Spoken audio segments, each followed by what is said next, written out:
Salut et bienvenue sur la chaîne Plein Gaz. Si vous aimez les voitures, les motos, les camions ou tout ce qui roule, vous êtes au bon endroit. Abonnez-vous et cliquez sur la cloche pour ne rien manquer.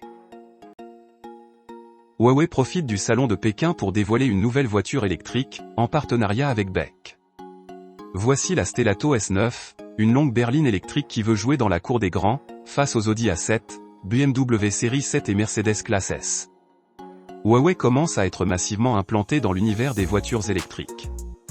Non pas en tant que marque, mais grâce à des partenariats d'envergure avec des constructeurs automobiles chinois qui assurent la production. Huawei, de son côté, fournit toute la partie électronique, notamment les moteurs, les bornes de recharge et écrans, ainsi que le système d'infodivertissement. Le géant chinois commercialise les voitures dans ses immenses showrooms. On connaissait déjà la Luxid S7, en partenariat avec Chery qui arrive en Europe. Mais aussi les Tao M5 que nous avions pu découvrir en Chine. Voici un nouveau partenariat avec BEC avec la marque Stelato et la voiture électrique nommée S9.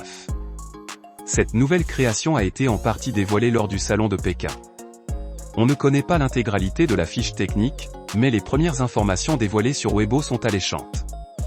Nous sommes face à une berline routière très longue, 5,16 mètres de long, avec un empattement de 3,050 mètres, qui laisse imaginer un habitacle immense dont la longueur est annoncée à 3,46 mètres.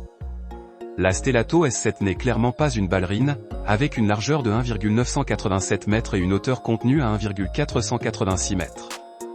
Une vraie grande berline.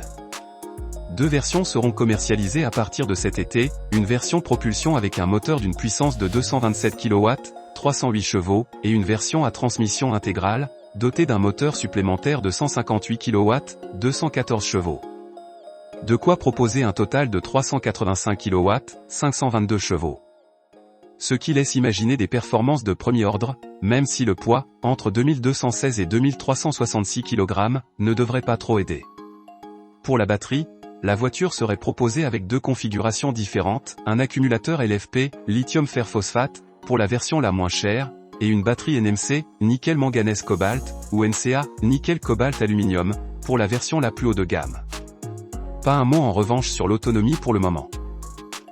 Le constructeur chinois n'a pas encore publié de photos de l'intérieur de la voiture. Mais celui-ci devrait être très luxueux, à l'image de l'extérieur. On trouve des magnifiques jantes de 21 pouces, des rétroviseurs caméra, un lidar sur le toit pour la conduite semi-autonome et des phares matrices LED qui semblent proposer une zone d'affichage. Comme sur la Zeekr 007.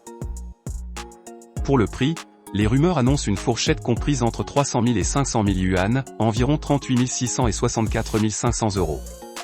Mais attention, car si cette voiture était un jour vendue en Europe, son prix devrait fortement augmenter, notamment à cause des frais d'importation. Il est toutefois possible que la marque Stelato arrive en Europe dans les prochaines années, puisque Chery, le constructeur en partenariat avec Huawei, arrive en Europe dès cette année.